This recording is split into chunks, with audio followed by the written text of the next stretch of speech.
Bonjour à tous. Bienvenue dans la présence de l'Éternel. Je voudrais partager un petit verset pour commencer. C'est dans Romains chapitre 12, verset 1. Je vous encourage donc, frères et sœurs, par les compassions de Dieu, à offrir votre corps comme un sacrifice vivant, saint, agréable à Dieu. Ce sera de votre part un culte raisonnable. Amen.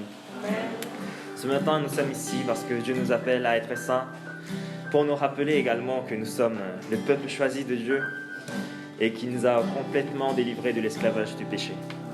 Nous sommes le temple du Saint-Esprit et il est en nous, et nous voulons exprimer notre reconnaissance au Seigneur et que ce parfum d'adoration soit agréable à Dieu. Amen. Je vous invite à vous lever pour louer le Seigneur dans la joie et avec tout votre cœur. Amen.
Nous venons dans ta présence.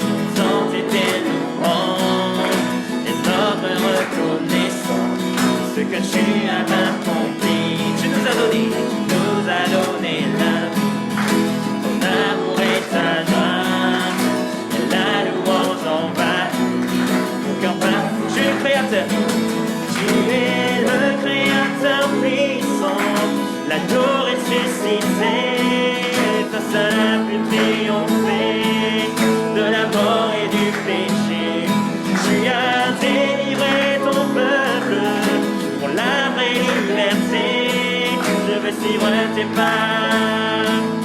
Chaque jour, tu es le Créateur puissant. Tu es le Créateur puissant. L'agneau ressuscité, toi seul a pu triompher de la mort et du péché. Tu as délivré ton peuple pour la vraie liberté. Je veux suivre tes pas, chaque jour être avec toi. Nous venons dans ta présence.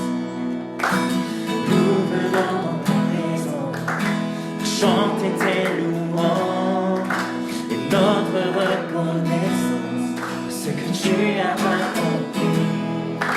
Tu nous as donné ta vie, ton amour et ta joie, et la louange envahit nos cœurs passionnés de toi. Amen. Est-ce que vous croyez qu'il nous a délivrés? Nous sommes là parce qu'il nous appelle à être saints. Nous voulons louer et s'approcher de lui à genoux et nous humilier et dire: tu es saint, tu es juste, Seigneur. Quoi qu'il arrive dans ma vie, ce que tu fais est parfait et tu es mon Dieu. Et vraiment, tu es un Dieu merveilleux. Amen. Nous voulons louer de tout notre cœur. Lumière du monde. Lumière du monde, venue dans l'obscurité, tu m'ouvres les yeux et je vois tant de beauté, tant de beauté que mon cœur est tellement. Je sais que ma vie est en toi. Et me voici pour louer, me voici à tes pieds, me voici pour dire: tu es mon Dieu, car tout en toi est beauté, tout en toi est grandeur, tout en toi est merveilleux pour moi. Roi éternel, Roi éternel, élevé au-dessus de tout, ta gloire resplendit dans le ciel. Tu es venu humblement, tu es venu humblement sur cette terre. Tu t'es donné par amour. Et me voici pour louer, me voici à tes pieds, me voici pour dire: tu es mon Dieu, tout en toi est beauté, tout en toi est grandeur, tout en toi est merveilleux pour moi. Et me voici pour louer, me voici à tes pieds, me voici pour dire: tu es mon Dieu, tout en toi est beauté, tout en toi est grandeur, tout en toi est merveilleux pour moi.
Rends-moi justice éternelle, car je marche dans l'intégrité. Je me confie en l'Éternel, je ne faiblis pas. Examine-moi, Éternel, mets-moi à l'épreuve, purifie au creuset mes reins et mon cœur. Car ta grâce est devant mes yeux, et je marche dans ta vérité. Je n'assis pas avec les hommes faux, je ne vais pas avec les hypocrites.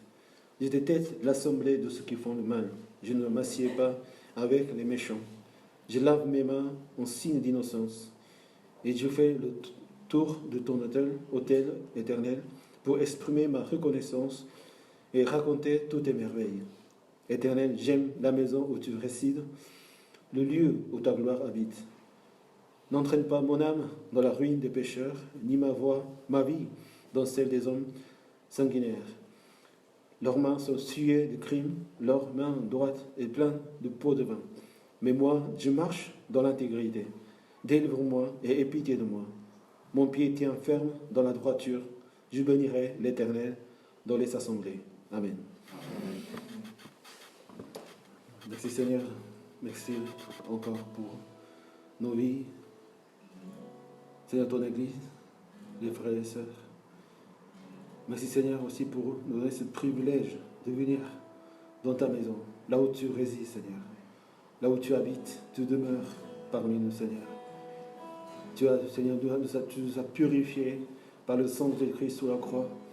Tu as Seigneur lavé nos péchés définitivement pour que nous puissions avoir Seigneur accès à être devant toi Seigneur. Bénis Seigneur par ta parole nos vies, purifie-nous, lave-nous Seigneur et conduis-nous Seigneur pour que nous puissions vivre pour ta seule gloire. Seigneur, que nous ne puissions pas être dispersés, déviés du chemin, Seigneur. Mais en te regardant, en écoutant ta voix, Seigneur, tout suivre, Seigneur. Bénis ton Église, bénis ce lieu, bénis chaque âme qui sont collées à toi, Seigneur.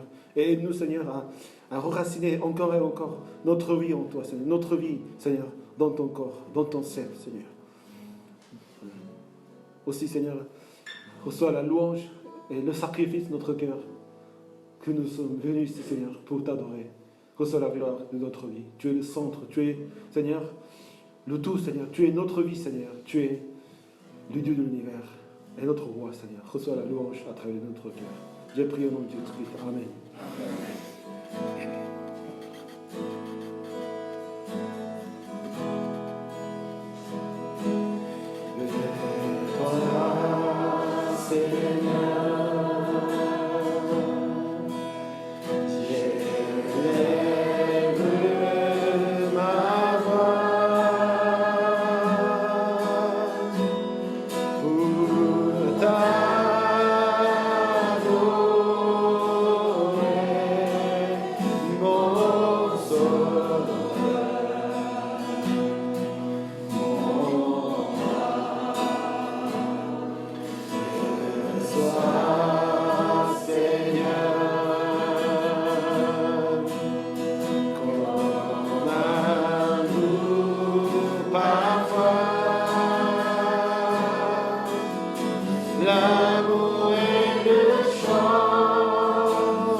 Seigneur, reçois notre cœur, notre louange, notre adoration.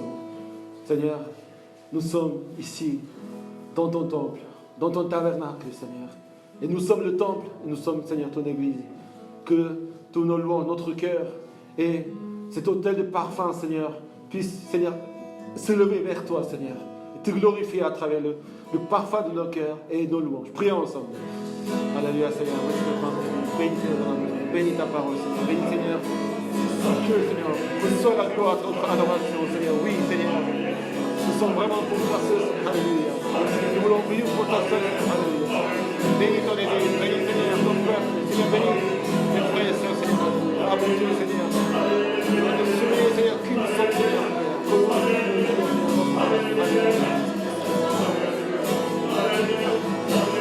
Alléluia, Seigneur. Alléluia. Alléluia. Alléluia. Alléluia. Alléluia. Alléluia. Alléluia. Alléluia. Alléluia. Alléluia. Bénis ton amour, bénis ton peuple, Seigneur. Avoir, Seigneur, la vie en toi, Seigneur. Alléluia. Bénissons-le, Seigneur. Bénissons-le, Seigneur. Alléluia. Alléluia, Seigneur. Alléluia, Seigneur. Alléluia. Alléluia, Seigneur. Alléluia. Bénissons ton nom, Seigneur. Alléluia.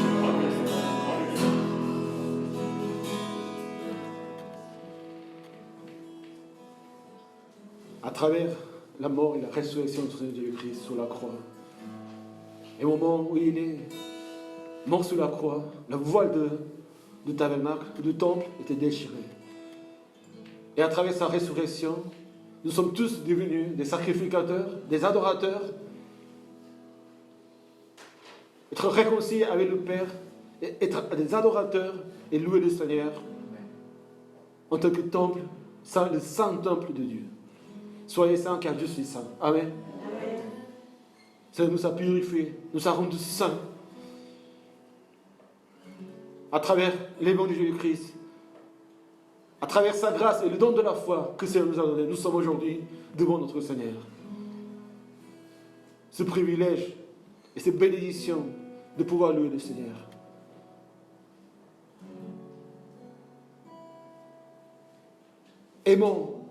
Aimons ce moment de culte, aimons le moment d'adoration envers notre Seigneur. Ne rejetons pas ce privilège et ces bénédictions. À quoi nous pouvons comparer la vie en Jésus-Christ en tant qu'un être humain qui vit ce monde si courtement, si rapidement? Qu'est-ce qui peut remplir notre vie à part, si ce n'est pas la vérité de Jésus-Christ, et de vivre cette vie dans le Seigneur, vraiment de louer à notre Dieu avec notre âme, de savoir vers où nous allons, pourquoi nous sommes nés et pourquoi nous devons vivre, quelle est notre destination finale. Tout passe, tous sont des passagers. Pour cela que notre espoir éternel, quand on l'habite dans notre cœur, nous pouvons tout persévérer et supporter. Amen. C'est la croix de Christ, sa résurrection. Et notre vie nouvelle, l'espoir du Christ, c'est ce qui nous tient debout à chaque fois qu'il y a des choses qui peuvent nous faire troubler ou nous mettre en difficulté. Seigneur, conduis-nous, Seigneur. Conduis-nous, Seigneur, vers ta gloire. Et que nous soyons, Seigneur, de vrais sacrificateurs qui te rendent service, qui sacrifient, Seigneur, nos vies, Seigneur, pour ta gloire. Et que nous puissions, Seigneur, te glorifier et te suivre, Seigneur, à travers notre vie. Bénis ton Église et prions ensemble. Alléluia, Seigneur, nous sommes pour l'amour. Alléluia. Alléluia.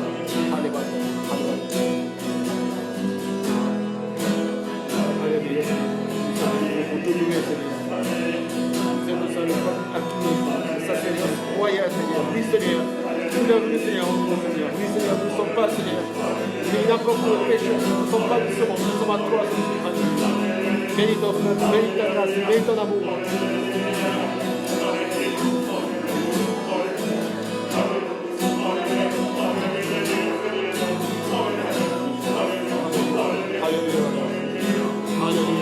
Alléluia, Alléluia, Alléluia,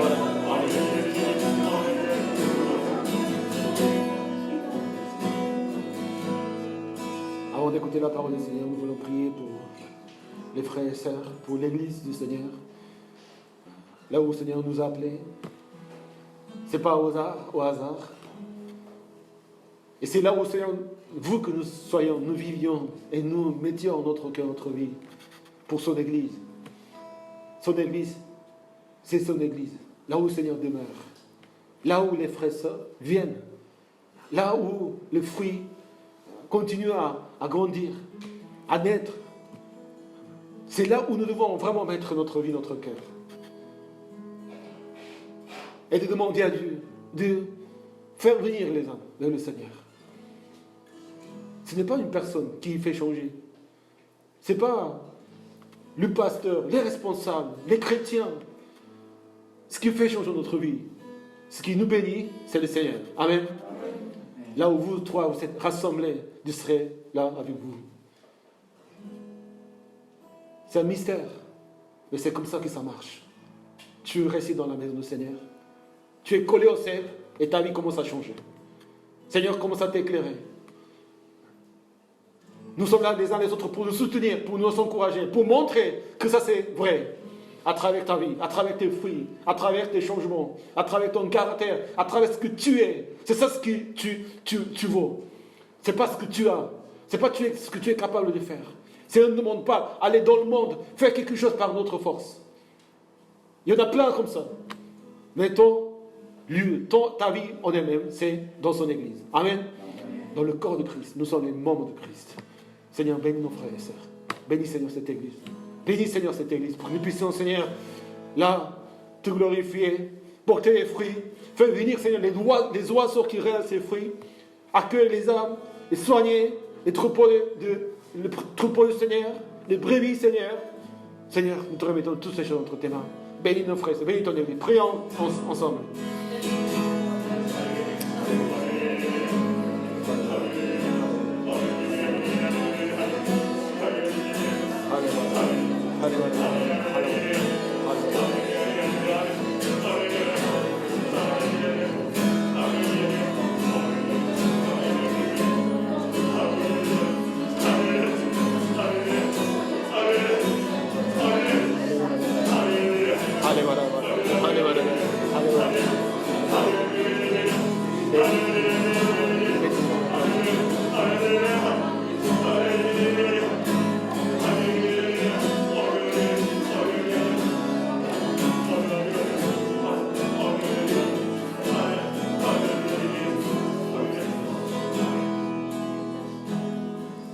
Merci Seigneur pour ta fidélité, pour ton amour. Et Seigneur, merci de toutes ces bénédictions dans notre vie, Seigneur. Seigneur, bénis ce moment, que nous puissions entendre ta voix. Et conduis-nous, Seigneur, encore vers ta gloire, vers toi, Seigneur. J'ai prié au nom de Christ. Amen. Amen. Alléluia. Vous pouvez en place, vous pouvez dire l'un à l'autre, bienvenue dans la maison du Seigneur.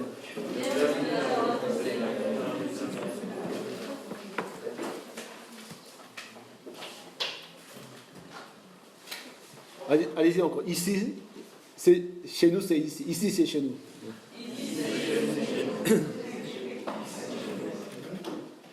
J'espère que vous êtes bien, à l'aise dans la maison du Seigneur.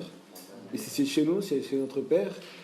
Et que nous puissions ouvrir notre cœur, notre âme et notre pensée, et de recevoir l'amour et la grâce, Seigneur, qui nous verse à chaque fois que nous sommes ensemble.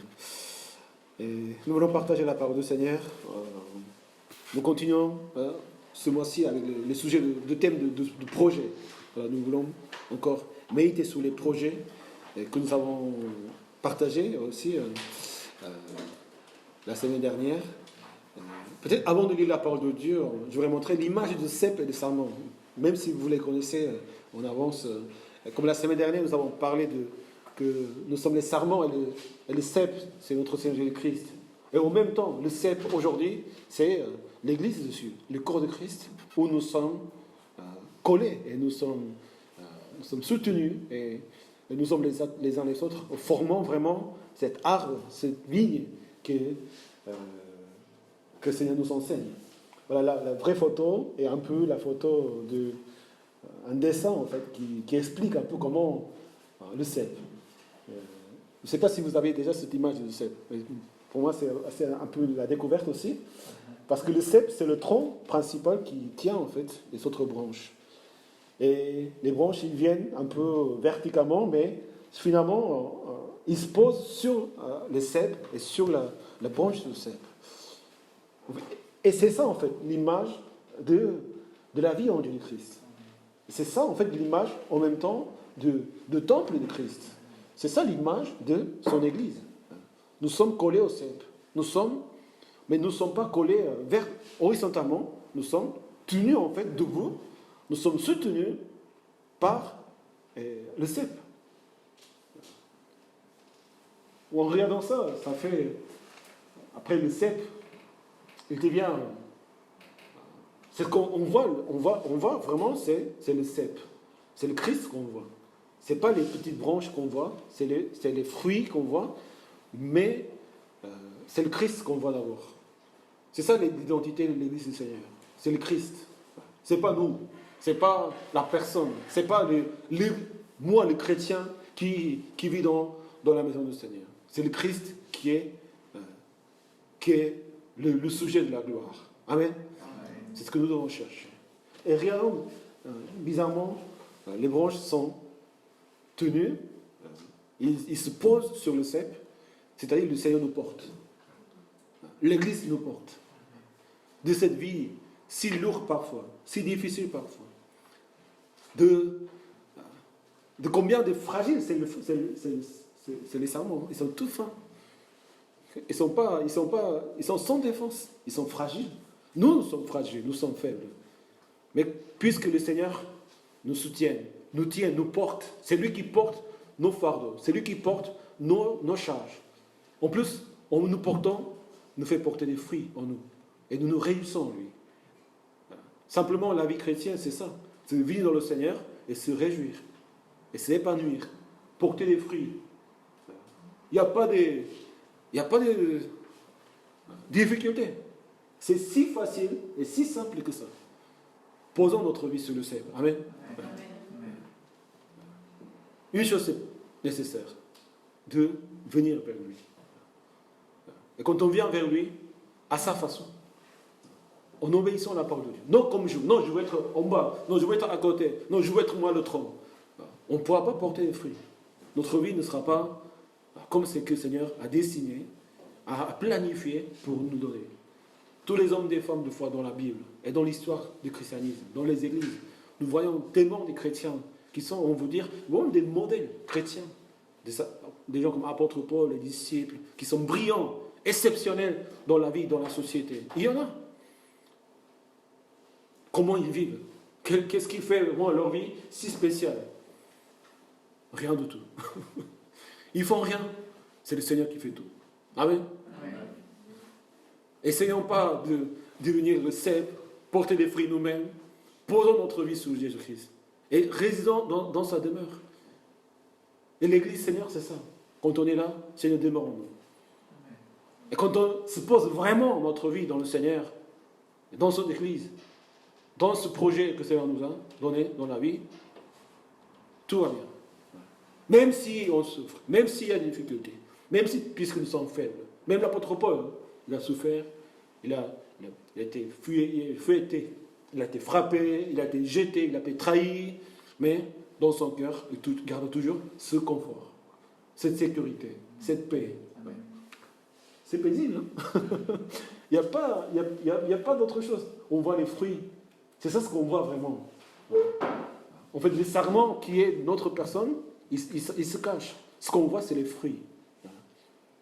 Alors que le sarment, c'est toujours faible. Peut-être il y a encore notre faiblesse, mais le fruit, c'est ce qu'on voit. C'est ce que nous voulons voir. Allez-y dans l'autre. Tu es un merveilleux fruit. Tu es beau, tu es belle. Ouais, quand on reste dans le Seigneur, on est beau. Hein? On est beau, on est belle. Amen. Brillant, les yeux changent, tout change. C'est ça en fait la vie en Jésus-Christ. Ayons cette vie dans le Seigneur.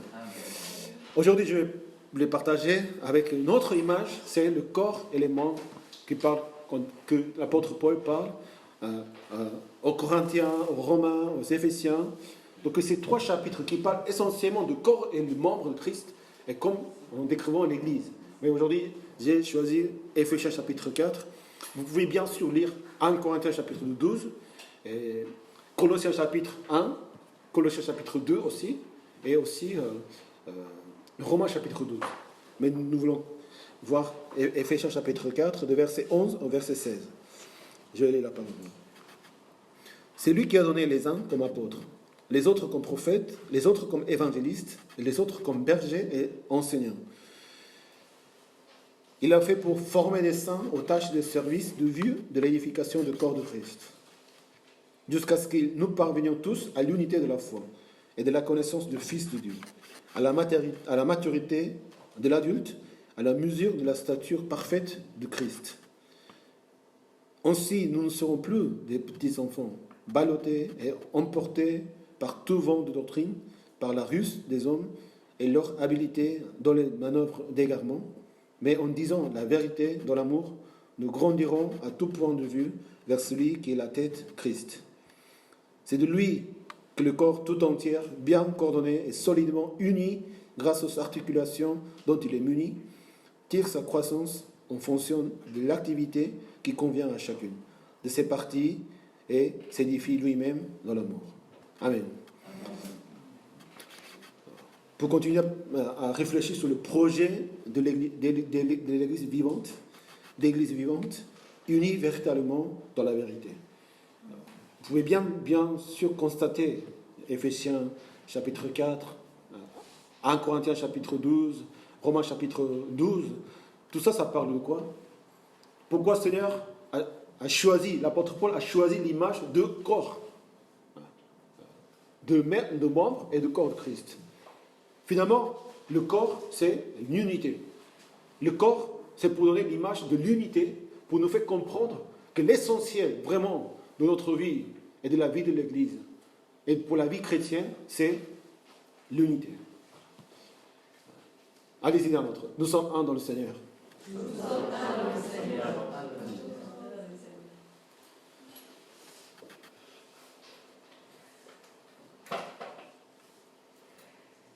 Et cette unité, est ce que nous voulons nous concentrer en lisant ces passages dans la Bible. Déjà, notre Seigneur, Dieu, notre Dieu que nous croyons, c'est un Dieu trinitaire. Le Père, le Fils et le Saint-Esprit. Les trois, ils étaient avant la création du monde. Nous avons fait à notre ressemblance l'homme et la femme. Dieu a agi dans l'Ancien Testament. Le Père a envoyé son Fils unique, Jésus-Christ, pour donner comme rançon, pour sacrifier pour nous sauver. Et il a envoyé son Saint-Esprit pour que nous puissions vivre, qu'il demeure en nous et nous puissions vivre en lui. Mais ils sont trois dieux, mais il est un seul Dieu. Il y a cette diversité, ils sont trois, mais ils sont un. Nous les hommes, nous sommes un, et nous sommes un. Il n'y a pas de deux personnes différentes. Une seule personne, moi, pasteur Sari, c'est que moi, il n'y a pas d'autre. Même si on est des jumeaux ou des jumelles, on est tous une personne, c'est une unité. Dès là, déjà, nous pouvons comprendre que en Dieu, quand on croit en Jésus-Christ, l'unité est capitale, est fondamentale. Le Seigneur n'est pas les divisions. Jamais, ce n'est pas le plan du Seigneur. Même dans la création, même tout ce que le Seigneur a fait, son amour se manifeste dans cette unité. Mais le péché et l'homme, son orgueil, fait diviser ce que le Seigneur a mis dans son plan. Aujourd'hui, nous devons absolument tenir ça dans notre tête. Ce que je fais, est-ce que ça sert pour unir ou ça sert pour diviser? Et quand vous voyez les chrétiens, quand vous voyez vraiment des hommes et des femmes dans la foi, là où ils vont, qu'est-ce qui se passe? Il y a de l'union. Il y a de la réconciliation. Amen. Amen.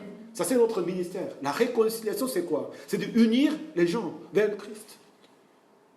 Mais même, n'allons pas si loin, spirituellement, dans nos relations personnelles. Si tu es dans le Seigneur, tout de suite, tu ne veux pas faire la guerre aux autres.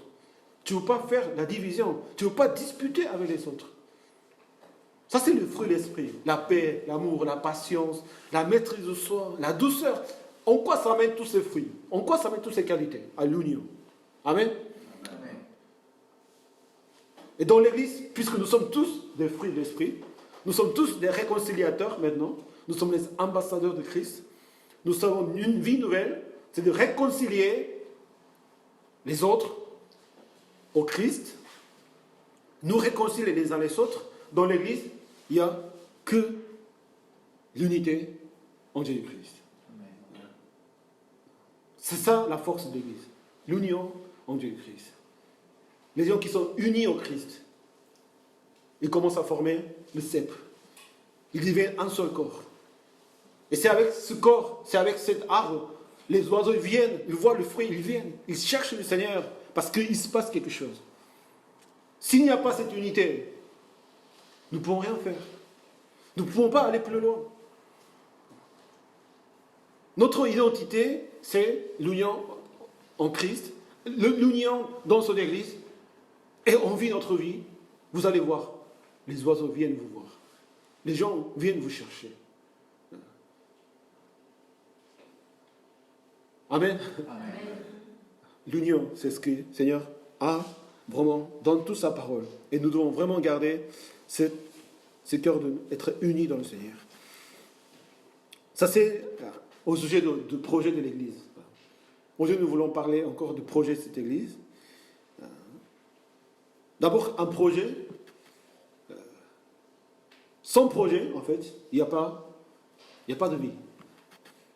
Même si nous voulons vivre une vie dans la société, il faut avoir son projet. Est-ce que vous avez un projet? Est-ce que vous avez un projet professionnel ou d'études ou de business ou tout ce qu'on peut faire, on peut dire.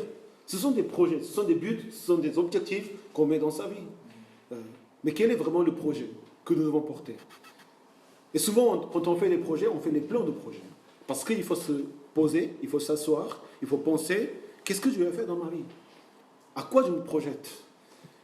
Et ça, c'est la sagesse de dire, il doit y avoir un projet dans notre vie. Amen. Amen. Celui qui ne pense pas au projet, même s'il fait son effort, il fait tout, mais finalement, il ne se construit pas quelque chose. La vie ne se construit pas. On vit jour en jour. On essaie de régler les problèmes jour en jour. Mais on voit plus l'arrivant à la vie. Vers où nous allons? Vraiment, qu'est-ce que je veux? Même dans le monde, dans la société, on fait des plans de projet, plans de business, on va dire, plans d'entreprise, pour arriver à quelque chose de concret. Ce n'est pas les méthodes qui vont nous amener à agir, à arriver à concrétiser, à accomplir un projet. Mais quand même, nous devons être conscients que dans la parole de Dieu, aussi Dieu a mis les projets à son peuple. À Adam, Noé, Abraham, Joseph, Jacob, les disciples de Jésus-Christ, l'apôtre Paul. D'eux, en les appelant, en leur donnant une mission, en leur donnant un projet de mission, ils ont tous marché avec ce projet.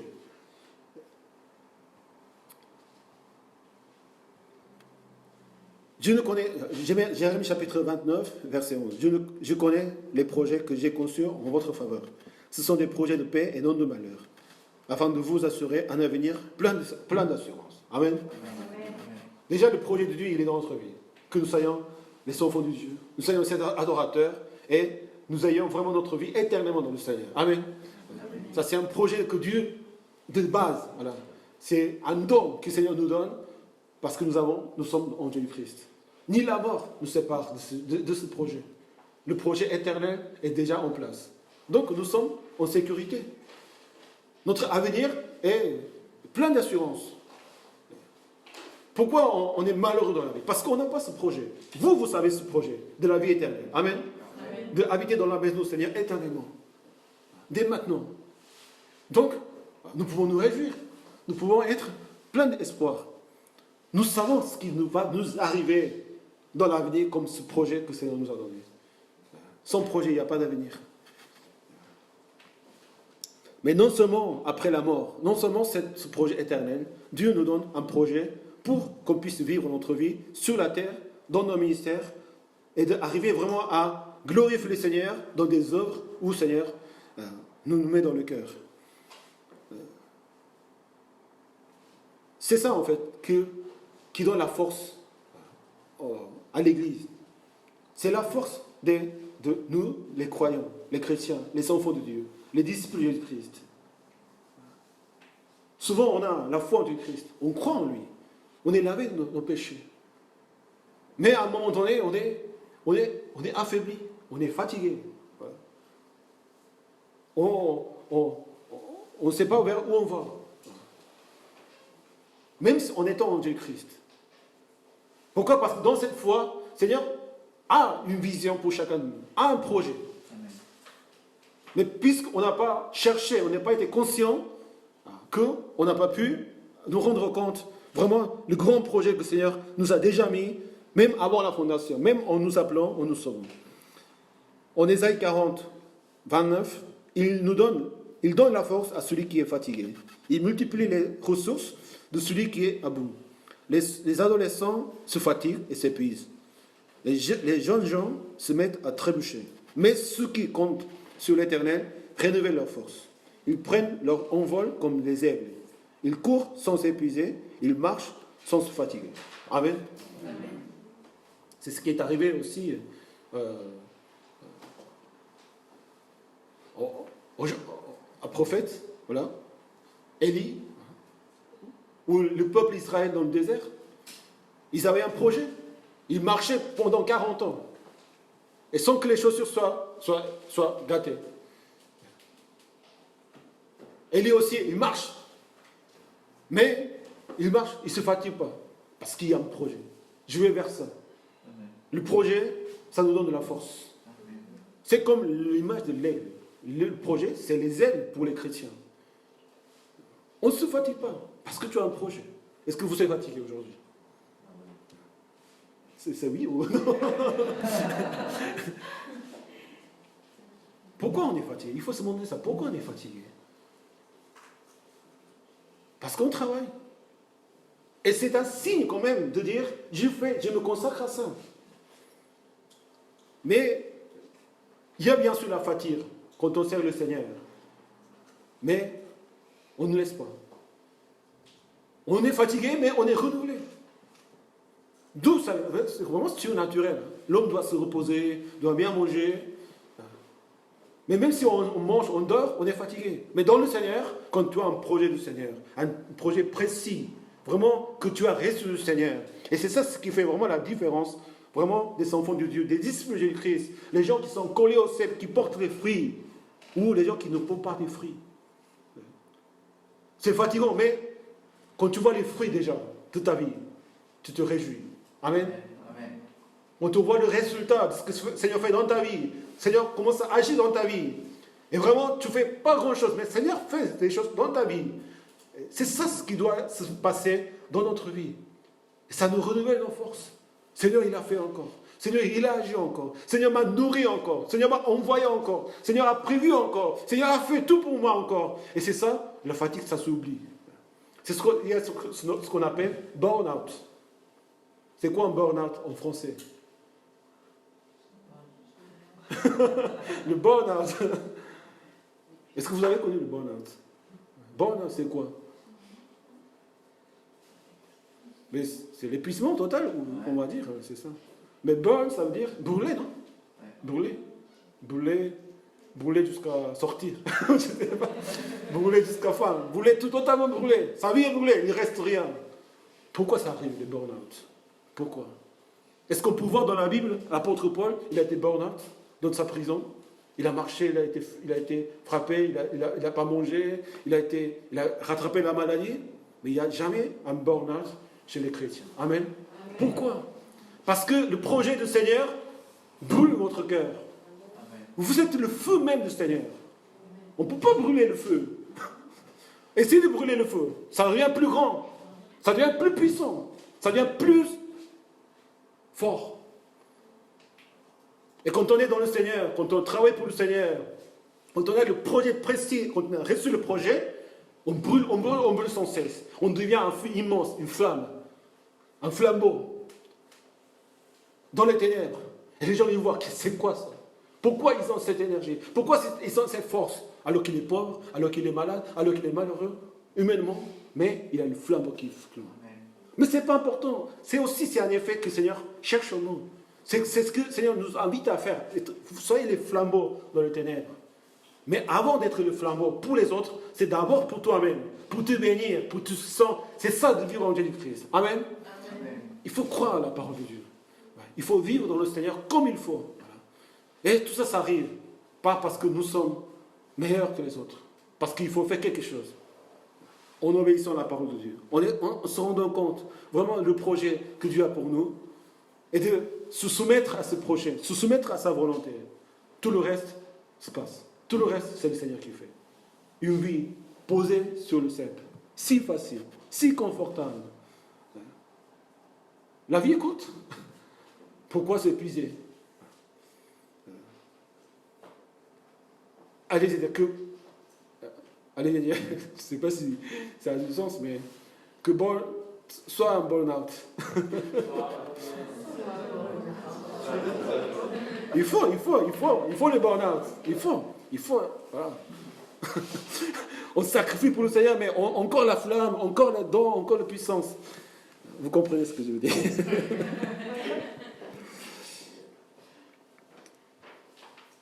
Quel est le projet? Quel est vraiment le projet qui nous mène à ces choses-là? Qui nous mène vraiment à la vie dans le Seigneur? Éphésiens chapitre 4. En 1 Corinthiens 12, chapitre 12, on parle de membres du corps. Le corps forme un tout, mais a pourtant plusieurs organes. Et tous les organes du corps, malgré leur grand nombre, ne forment qu'un seul corps. Il en va même pour Christ. Il a donc plusieurs organes, mais un seul corps. Verset 27, vous êtes le corps de Christ et vous êtes ses membres, chacun pour sa part. En parlant de membres du corps, l'image c'est vous-même, le corps c'est une unité. C'est le projet que le Seigneur a pour ses enfants. Et pour les chrétiens, pour le peuple de Dieu, pour les disciples, c'est de former un seul corps. C'est que nous soyons un seul corps en Jésus-Christ. Le cèpe, être unis au Christ. Aujourd'hui, les membres et le corps de Christ, c'est l'Église du Seigneur, là où Seigneur nous sommes là aujourd'hui, ici et là. Amen. Amen. La vie chrétienne et le projet chrétien n'est jamais solitaire ou individuel. Nous pouvons voir tout au long de l'histoire du peuple d'Israël et jusqu'au Nouveau Testament, jusqu'à aujourd'hui, Dieu a agi toujours dans la communauté, dans l'assemblée, c'est-à-dire dans l'Église de Dieu. Là où les chrétiens se sont rassemblés, ils s'étaient unis dans l'amour du Seigneur. Il ne peut jamais avoir un chrétien tout seul. Ce n'est pas possible. Peut-être il peut être sauvé parce qu'il croit en Jésus-Christ, parce que c'est le seul critère. Il faut croire en Jésus-Christ qu'il est notre sauveur. Et qu'en lui, pas au mari, au saint, autre chose, au rituel, aux actes. C'est vraiment le Jésus-Christ, Fils de Dieu, du Dieu Trinitaire, le seul qui peut me sauver et me laver mes péchés. Parce qu'il est mort sur la croix. Mais si on n'est pas en Christ, si on n'est pas dans le corps de Christ, il n'y a pas de projet. Il n'y a pas de projet personnel. C'est ce qui nous devons vraiment nous rendre compte. Il n'y a pas de projet personnel. Le projet de Dieu, c'est collectif. Déjà, nous sommes les membres, les organes différents qui forment un corps. Un membre ne peut pas se détacher de son corps pour vivre sa vie. Amen. Et tous les corps, tous les membres du corps de Christ, ils sont précieux, ils sont importants, ils sont tous égaux devant le Seigneur. Ils sont tous précieux et importants dans le corps de Christ. Amen. Même s'il n'y a pas des membres qui ne sont pas utiles, qui n'apportent pas quelque chose au corps. Tous nous apportons quelque chose. Et c'est ce projet que le Seigneur veut amener à travers son Église. C'est lui qui a donné les uns comme apôtres, les autres comme prophètes, les autres comme évangélistes, les autres comme bergers et enseignants. Dans l'Église, c'est les ministères prioritaires, les dons qui sont les plus cités au début parce qu'ils sont les plus importants. Avant les guérisons, avant de parler en langue, traduire en langue, ou avant de faire des miracles. Ça, c'est secondaire. D'abord, c'est le don de l'enseignement et de formation qui est compté en première. Pourquoi?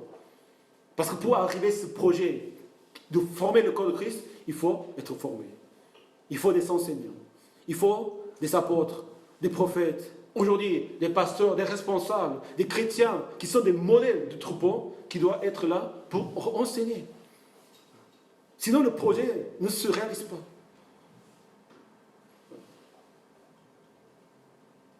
Vous savez, dans le tabernacle, dans l'Ancien Testament, il y avait le tabernacle. Donc le tabernacle se divise en trois parties. Dans le parvis, c'est le cour. Après la tente, le lieu saint et le lieu très saint. Et dans le parvis, on pouvait tous rentrer avec son sacrifice. Mais pour offrir des sacrifices pour ses péchés, pour les sacrifices de communion, les sacrifices de paix, les offrandes de consécration, toutes ces choses, c'était le sacrificateur qui le faisait à la place de la personne.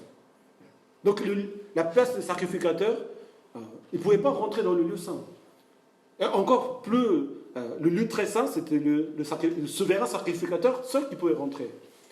Et si le sacrificateur n'était pas pur, il se lavait les mains et les pieds avant de rentrer à la tente avec de l'eau qui était dans la cuve d'Aaron, il mourait. C'était si strict et sévère. Donc n'importe qui, c'était seulement Aaron et ses enfants, c'était ces lignes-là qui étaient décidées pour être des sacrificateurs. Mais qu'est-ce qui s'est passé aujourd'hui? Nous sommes tous devenus sacrificateurs. Grâce à la croix de Christ. Par la mort et la résurrection de Christ, nous sommes des sacrificateurs.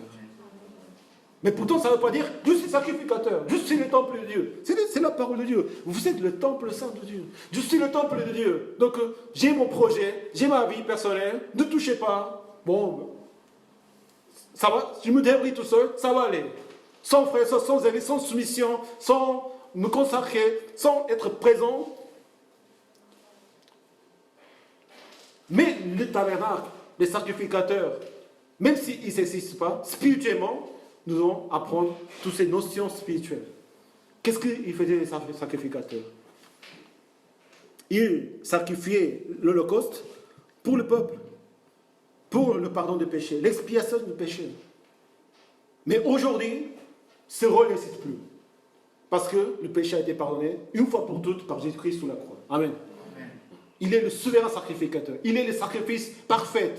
Sur l'autel parfait, sur la tente, le tabernacle parfait, qui était lui-même, il s'est donné lui-même pour mourir sous la croix. Il n'y a plus de sacrifice à donner que la croix de Christ. Quand tu acceptes le Seigneur et que tu as eu accepté le pardon des péchés sous la croix de Christ, qu'il est mort pour tes péchés sont pardonnés pour toujours. Amen. Nous ne devons pas venir à donner des sacrifices à chaque fois comme on faisait avant. Mais il y a deux autres fonctions des sacrificateurs qui étaient d'enseigner au peuple la loi du Seigneur. Le dépositaire de la loi. Il devait enseigner le peuple. Aussi, il devait administrer et prendre soin du tabernacle. Nous pouvons voir ça dans le Nouveau Testament. Les apôtres, les prophètes, les enseignants, les pasteurs et les bergers, c'est ce qui s'occupait vraiment d'enseigner la parole de Dieu à l'Église. Pour avoir ce projet de former un corps, déjà il faut que tu sois dans l'Église. Amen. Mais en étant dans l'Église, il faut que le projet de Dieu soit formé, amené et par les responsables, par les modèles des chrétiens, apprendre, former, tout ça, c'est nécessaire encore. Et qui sont ces gens qui vont renseigner dans l'Église? Des gens qui connaissent plus? Des gens qui sont meilleurs dans la foi? Non, jamais. Je suis comme vous. Nous sommes tous pareils devant le Seigneur. Une seule différence. Celui qui sert, qui consacre pour le Seigneur, celui qui a reçu la grâce de pouvoir servir le Seigneur. Et d'avoir accepté le Seigneur avant quelques autres personnes qui sont arrivées après. Ça ne veut pas dire que non plus le temps, c'est ça ce qui va nous faire. Si on vient, si on est venu, avec le temps, on va devenir des enseignants. Non. Tu as reçu la grâce de pouvoir servir le Seigneur. Amen. Amen. Tu as obéi à la parole de Dieu. Tu as aimé son Église. Tu as aimé vraiment les frères et sœurs. Tu as vraiment te consacrer, te sacrifier pour le Seigneur. C'est une grâce. Ce n'est pas quelque chose que tu mérites. Ce n'est pas quelque chose qui vient de toi. Le sacrifice, le fait d'aimer le Seigneur. Je donne ma vie au Seigneur. Ce n'est pas toi qui donnes ta vie au Seigneur. Le Seigneur t'accepte. C'est un privilège. Je consacre ma vie pour le Seigneur. Je ne fais rien de bien. Je ne connais pas plus que vous. Ce qui nous enseigne, ce qui nous fait changer, c'est la parole de Dieu. Amen. Dieu, C'est sa parole. Toute écriture est inspirée de Dieu, utile pour enseigner, convaincre, corriger, instruire dans la justice. C'est la parole de Dieu. Ce n'est pas les hommes, ce n'est pas le pasteur, ce n'est pas les autres qui vous enseignent la parole de Dieu. On partage ensemble. Mais quel est le rôle des enseignants vraiment? C'est d'être le modèle du troupeau. De montrer comment on vit dans le Seigneur. Comment Dieu nous bénit. Simplement ça. D'enseigner à aimer la parole de Dieu. Cette attitude devant le Seigneur, avec le cœur honnête, pur, vraiment aimer son Église. Ça, c'est tout ce qu'on fait dans le Seigneur. Et le Seigneur donne de quoi vivre dans le Seigneur. Quand on est responsable, quand on devient des enseignants, quand on prend ses responsabilités.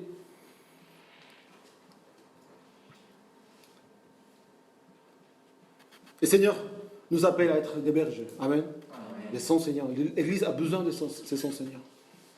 L'Église a besoin de ces bergers. S'il y a ces bergers, s'il y a ces enseignants, s'il y a des gens qui sont là pour consacrer pour le Seigneur, le projet commence. Et le projet s'établit.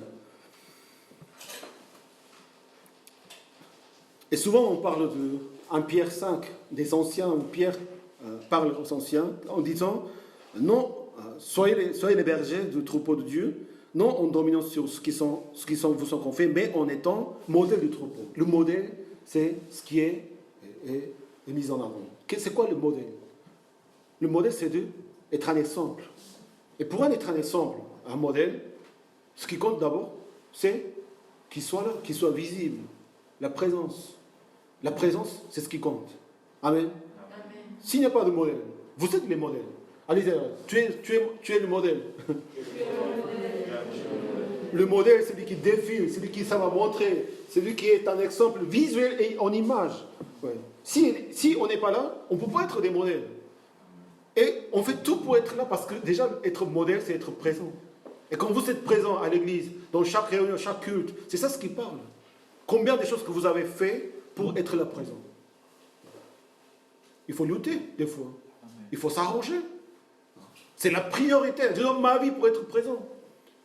C'est pas parce qu'il n'y a pas de temps. C'est pas parce que je suis faible. C'est pas parce qu'il n'y a pas d'argent. C'est parce que la priorité est mise ailleurs. Si vous mettez en priorité, toujours c'est possible. Amen. Amen. C'est pour ça que c'est dit, d'abord chercher, d'abord soi-même sa justice. Amen. D'abord. Et tout le reste, ça arrive par la grâce du Seigneur. Amen. La présence. En étant présent, en accompagnant les brebis, en accompagnant les frères et sœurs, c'est ça le modèle qu'on cherche dans l'Église du Seigneur. Et pourquoi il a mis ses enseignants, ses bergers, ses apôtres, prophètes? Il a fait pour former les saints aux tâches de service de vue en l'édification du corps de Christ. Nous vivons par la parole de Dieu. Amen. Et nous sommes formés à l'Église par la parole de Dieu. Et c'est la parole de Dieu, c'est la volonté du Seigneur. Mais pourquoi nous devons apprendre la parole de Dieu? Pour être formés, être aux tâches, au service, en vue de l'édification du corps de Christ. Amen. On est saint parce qu'on est collé au ciel. On est dans le corps de Christ. Mais il faut former, nous soyons formés dans l'Église pour le projet. Comme un plan. Il faut faire vraiment des formations. Amen. Pour servir en vue de l'édification. C'est ça le projet finalement. On cherche les projets. Quel est vraiment le projet des chrétiens aujourd'hui? De devenir quelqu'un de la société? De réussir en quelque chose? Ça, ce ne sont pas des projets. Ce sont des moyens, des outils. Les projets, aujourd'hui, en tant que membres qui nous appellent le Seigneur, c'est l'édification du corps de Christ. Amen. Est-ce que vous avez un projet dans votre vie? Si vous êtes là, vous avez un projet. Une bénédiction immense. La puissance de Christ qui se manifeste dans son Église. Le projet est là. Le projet de tous les chrétiens, c'est d'être formés pour l'édification du corps de Christ.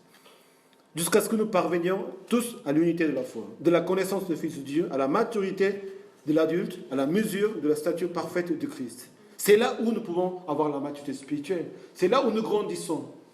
C'est là où, Seigneur, nous forme l'édification de Christ, c'est le projet. Et qu'est-ce qu'il faut? Jusqu'à ce que nous parvenions à l'unité de la foi.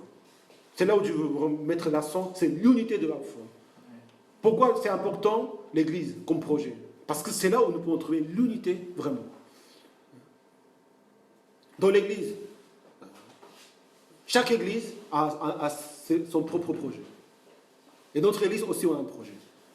Pourquoi l'Église locale est appréciée et pourquoi l'Église locale est vraiment existe dans la parole de Dieu? Parce que les églises dans le monde entier, il y en a plein des églises, mais chaque église, ils ont une unité spécifique et un rôle unique. Notre église, pareil. C'est ça la diversité, la richesse aussi du royaume de Dieu. Mais chaque église doit avoir une identité claire.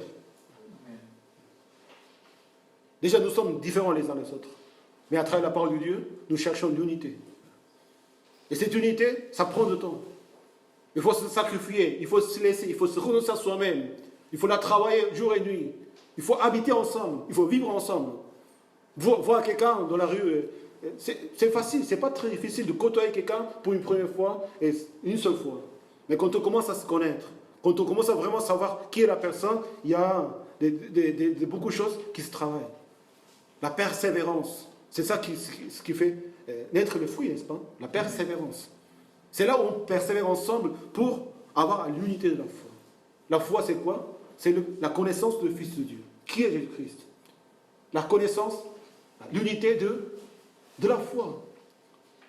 On parle souvent de l'ADN de l'Église. Pourquoi l'ADN? C'est ça ce qui va marquer l'identité de chaque Église. Tout chrétien doit avoir son propre église, là où il va servir avec son corps, son âme, parce que c'est là où il va trouver l'unité à la fois, de la foi avec les autres frères et sœurs pour former un seul corps. C'est ça les projets des chrétiens. C'est bien toutes les églises, hein. Vraiment. Et chaque chrétien doit trouver, même si ce n'est pas ici, hein. Ça on le sent, c'est le Seigneur qui le conduit. Aussi, on sait, quand on est dans le Seigneur, là où le Seigneur veut que nous ayons. Mais tous les chrétiens doivent trouver sa maison, sa demeure, son temple, ses frères et sœurs, son cep, vraiment son église locale, pour pouvoir trouver l'unité. Amen.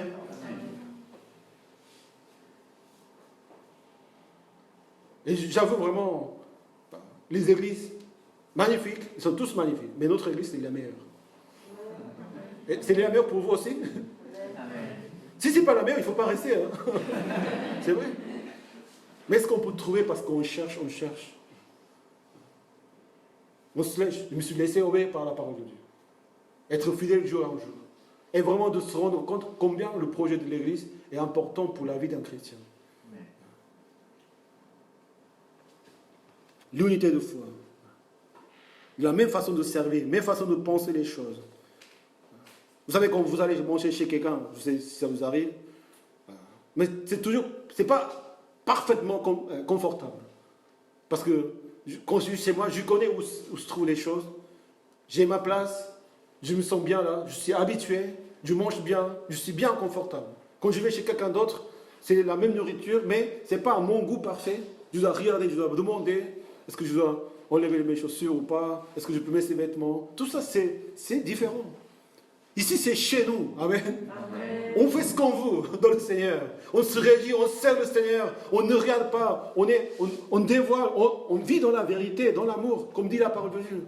Pour cela, c'est le meilleur endroit. C'est le meilleur lieu. C'est la meilleure église pour moi. Et je suis fier de dire ça. Et je suis vraiment, je rends gloire au Seigneur parce que j'ai vraiment ma maison. J'ai mon église. Et c'est le projet de ma vie. Je pense et je me réjouis. Je suis fort. Je me fais pas ballotté ou emporté par le vent.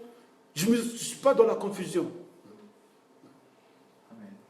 Pour cela, il faut se concentrer dans son projet. Amen. À manger la nourriture de sa maison. À continuer à porter des fruits dans sa maison.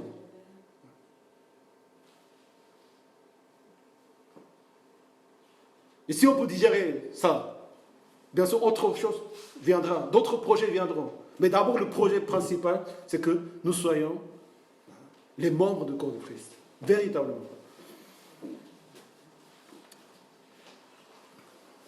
Comment nous arrivons à ce projet, à cette unité, mais en disant la vérité dans l'amour, nous grandirons à tout point de vue vers le Christ, vers celui qui est la tête, le Christ.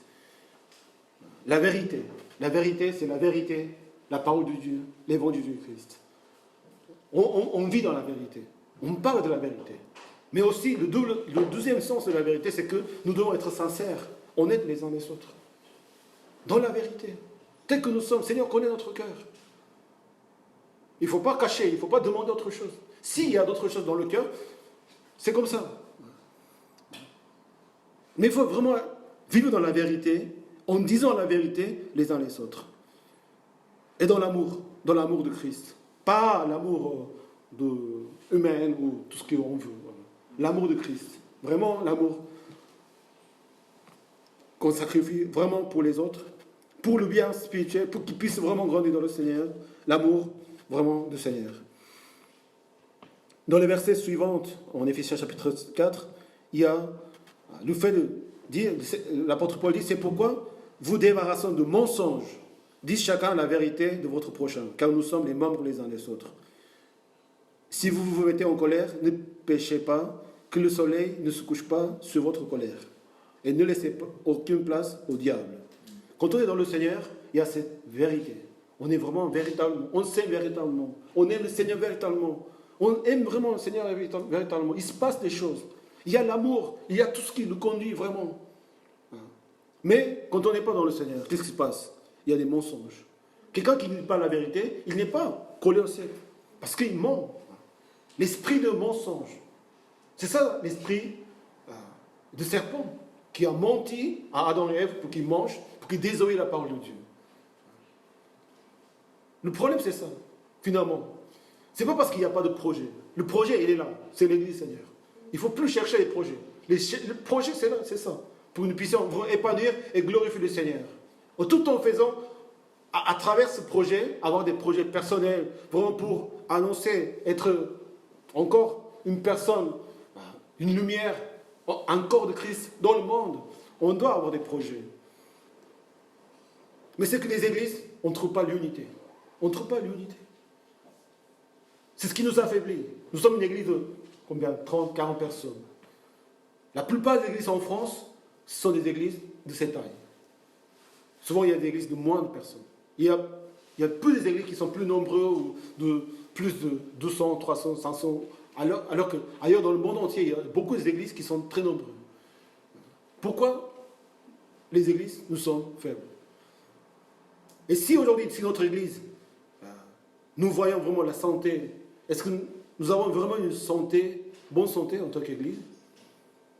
Ça, c'est ce que nous devons chercher. Mais pourquoi? Parce que il n'y a pas l'unité. Il n'y a pas de vérité et d'amour véritable dans l'église. Il y a quand même une part, mon intérêt, ce que je préfère, mon projet à moi, avant l'église, mon projet à moi, avant le Seigneur. La priorité n'est pas la même. Donc, jamais on n'arrive pas à l'unité. Il faut attendre. Il faut vraiment demander la grâce au Seigneur. Pour que les projets, nos projets, pour que le projet de l'église devienne mes projets. Amen. Et mes projets puissent contribuer à un projet de l'église. Et vous allez voir comment, Seigneur, vraiment continuer à porter les fruits, à faire grandir le projet de l'église. Il s'agit d'être en vrai et en amour dans le Seigneur. Il faut aimer le Seigneur véritablement. Si on est dans la vérité et dans l'amour, tout se réalise. On grandira. On grandit vers la tête qui est le Christ. C'est de lui que le corps tout entier, bien coordonné et solidement, uni grâce aux articulations dont il est muni, tire sa croissance en fonction de l'activité qui convient à chacune de ses parties. Et s'édifie lui-même dans l'amour. L'Église, finalement, c'est un projet que nous n'avons pas édifié nous-mêmes. S'édifie lui-même. S'édifie lui-même. Quand quelqu'un vient dans le Seigneur et en vérité, dans l'amour, il est conscient que nous sommes les membres de Christ. Et c'est ça le projet de sa vie. Donc maintenant, il se dirige à ça. Il fonce. C'est des ailes qui s'envolent. Vraiment, il est là pour ça, que pour ça. Qu'est-ce qui se passe? Le projet s'édifie. En lui-même, dans l'amour. Il s'épanouit. il sacrifie, il sert, il prend des mystères, des responsabilités, ça tombe naturellement. Pourquoi? Parce qu'il aime le Seigneur, véritablement. Et ces parties différentes, l'activité commence à marcher par eux-mêmes. Il vit dans le Seigneur. C'est ce qui ça doit arriver à nous. Amen. Amen. Aimons le Seigneur en vérité. Amen. En esprit et en vérité. En vérité, en amour. L'église, ce n'est pas nous que nous faisons. Le projet, ce n'est pas nous que nous faisons. Il s'agit simplement vraiment d'être dans la sincérité, dans le Seigneur. Aimer le Seigneur, aimer son église. Et le reste, le projet, c'est le Seigneur qui m'aime. Que le Seigneur nous bénisse. Amen. Prions ensemble.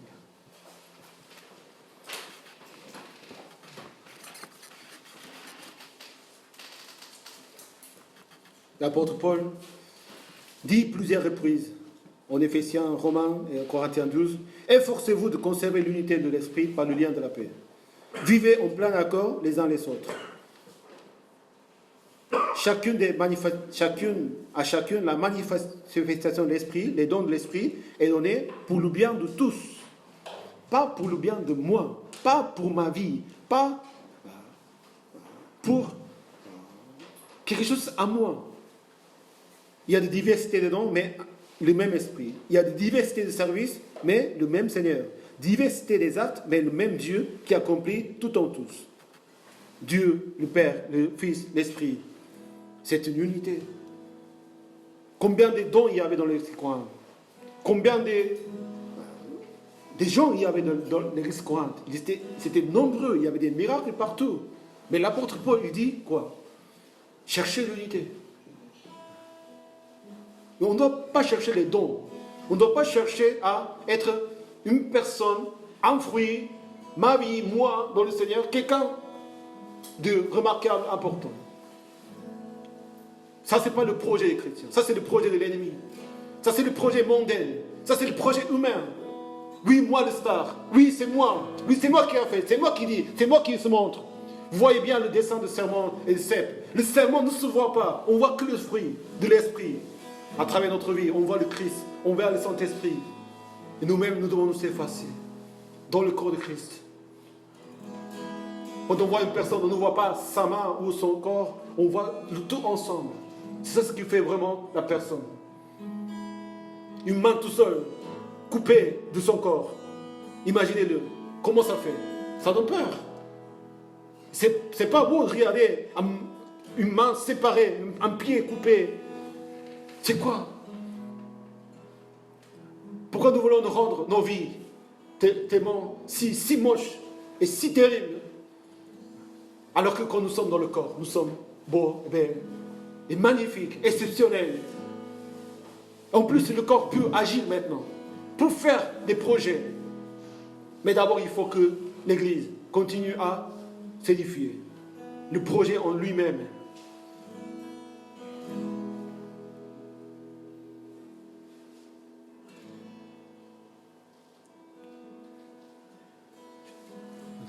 Prions au Seigneur. Seigneur, nous voulons vivre dans l'unité. Cette unité qui vient de toi, Seigneur. De vivre en vérité et dans l'amour. Et de voir tous ces prodiges, toutes ces merveilleuses choses que tu feras dans la vie de l'Église, Seigneur. Mais merci pour ton Église, Seigneur. Merci pour tes frères et sœurs. Que cette union puisse vraiment faire apparaître le projet que tu as pour nous, Seigneur, de ton Église. Prions ensemble. Alléluia, Seigneur. Bénis Seigneur. Bénis Seigneur. Alléluia.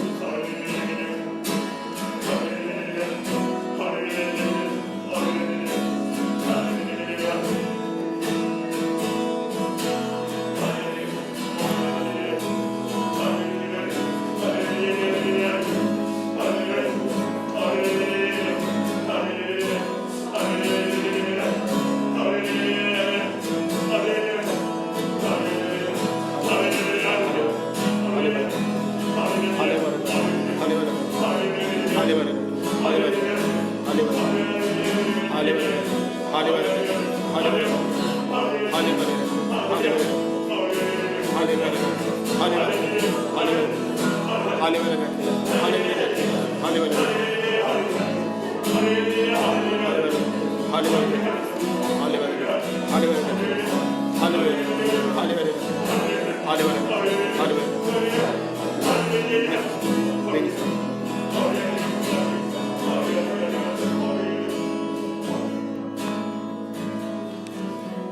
Nous connaissons les 3 combattants vaillants de Gédéon quand il devait aller à Madian pour conquérir. Il avait 20 000 hommes. Mais Dieu dit, c'est trop nombreux pour qu'on combat ces Madians qui étaient encore plus nombreux. Il dit, ils sont trop nombreux. Donc il a écarté 10 000.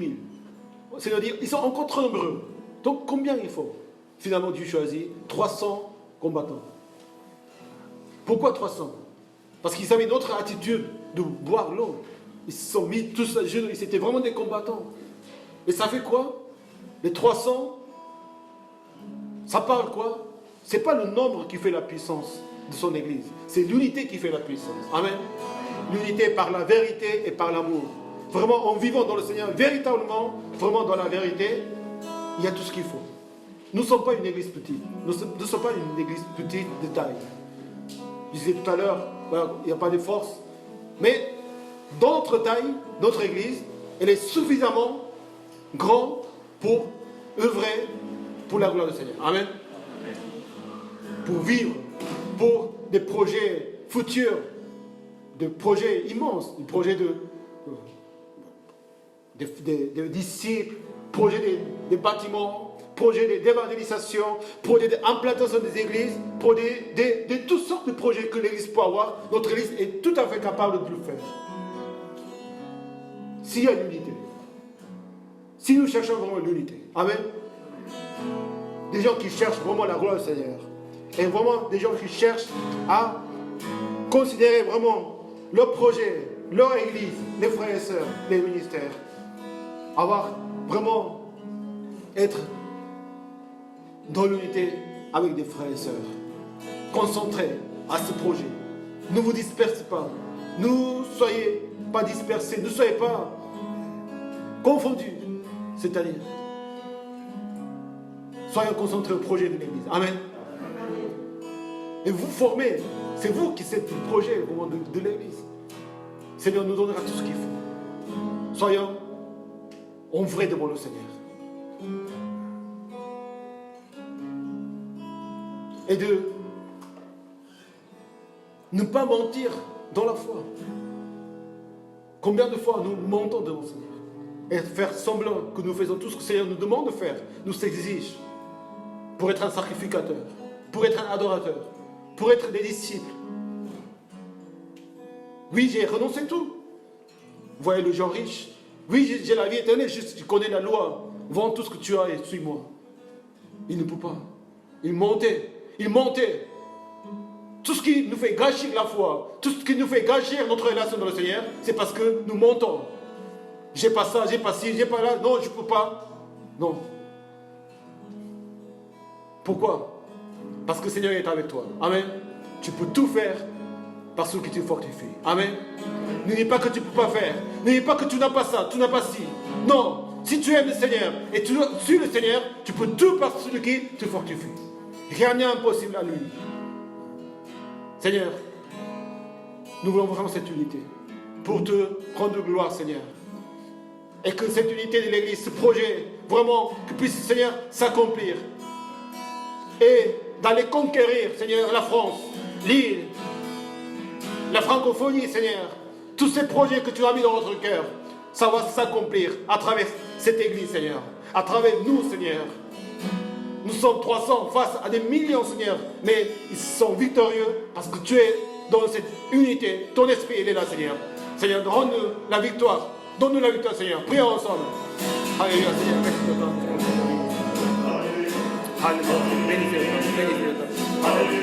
Alléluia. Alléluia, Seigneur. Alléluia, Seigneur. Alléluia, Seigneur. Alléluia, Seigneur. Alléluia,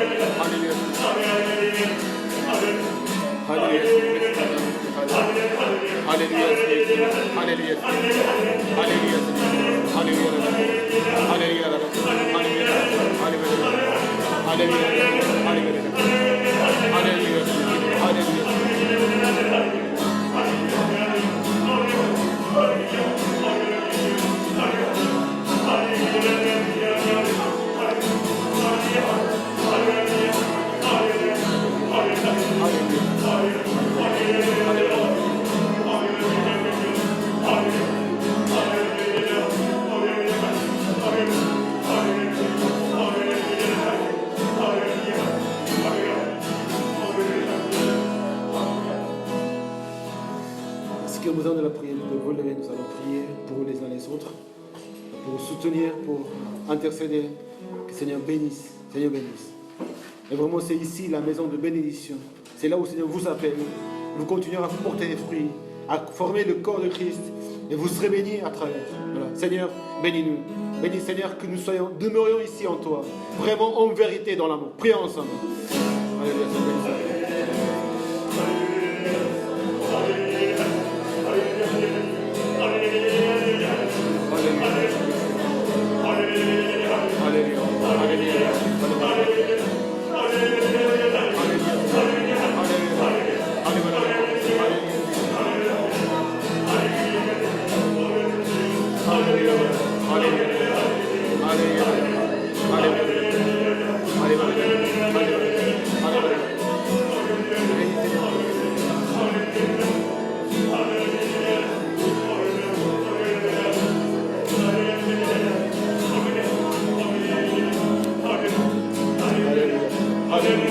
Alléluia,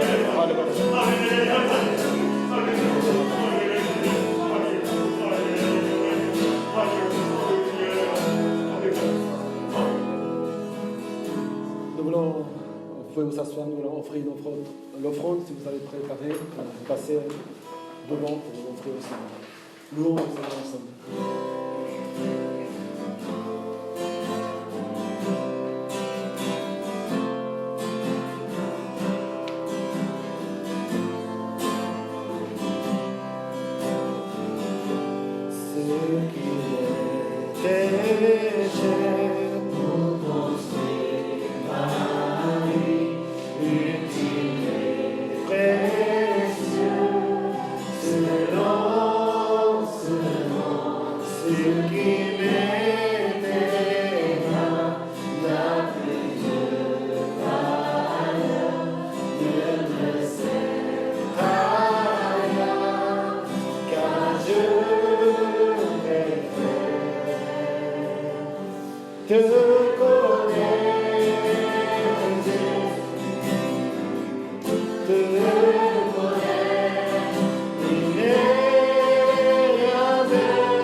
Gloire à Dieu.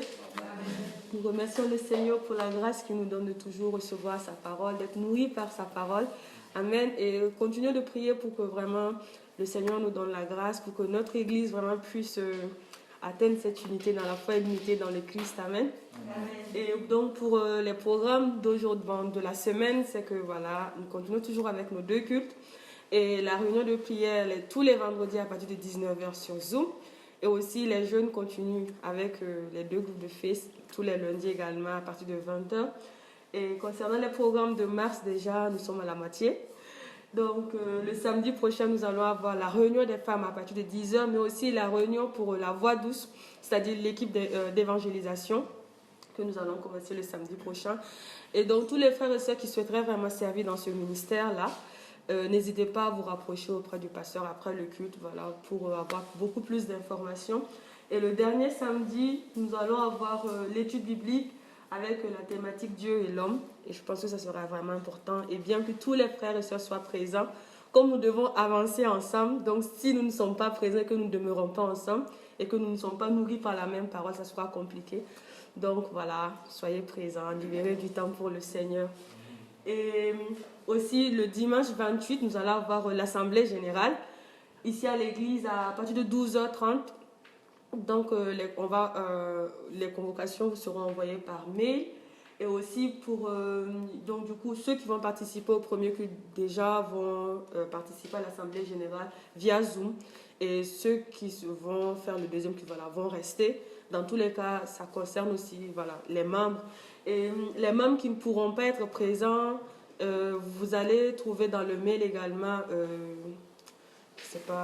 la lettre de... Comment on appelle ça? Une lettre de procuration que vous allez remplir et remettre à quelqu'un de votre choix pour que la personne puisse voter pour vous. Voilà, bon dimanche, soyez bénis et demeurons dans l'unité du Christ. Amen.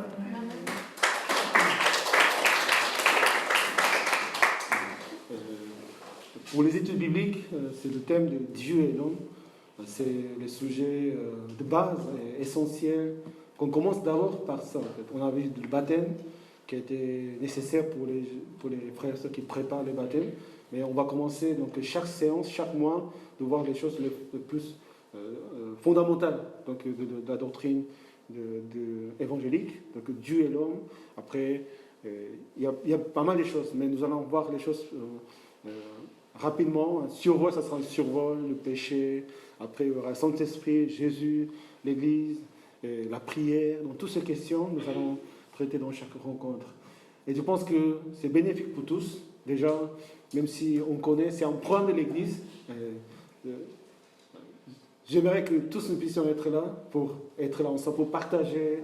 On fera des sous-groupes, donc on fera des partages. Et ça sera très riche, en fait, dans ce sens-là. Et moi, personnellement, je veux venir à tous les programmes jusqu'à que je parte dans le Seigneur. Si un jour ça arrive que vous dites, pasteur, ne venez plus, ça nous dérange trop. Moi, c'est la seule raison pour laquelle je ne viendrai pas à l'église. Mais vivre le moment avec le Seigneur. C'est un moment qu'on vit avec le Seigneur.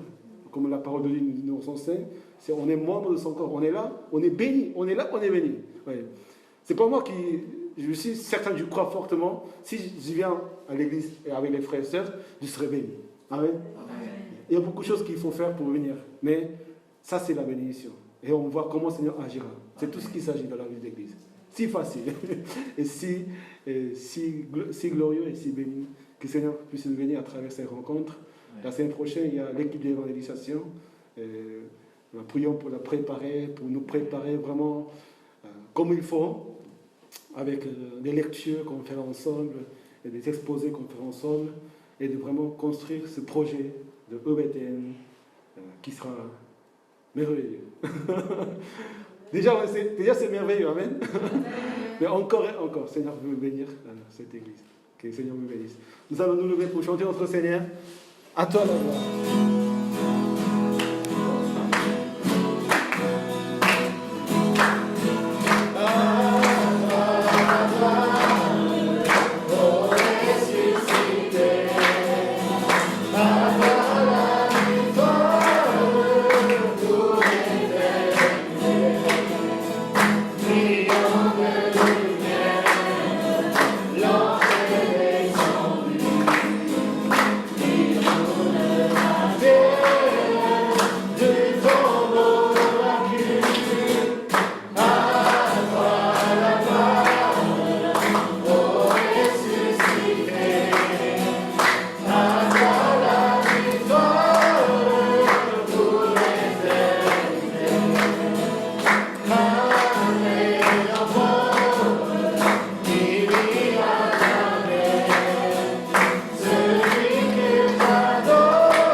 Seigneur, merci pour ces privilèges et ces bénédictions.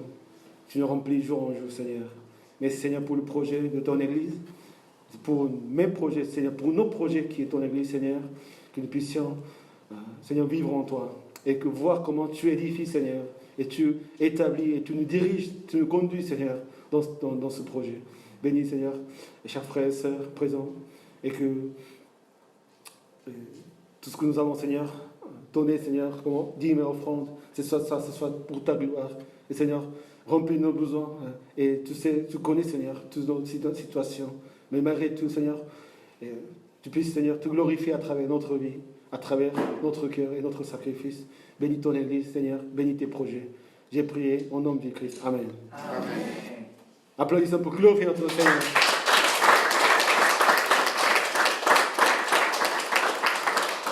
Alléluia, vous pouvez dire l'un à l'autre, bienvenue au projet du Seigneur. Bienvenue au projet du Seigneur. Bon dimanche, soyez bénis.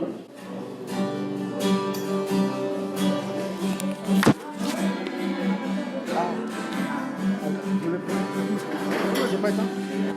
Okay.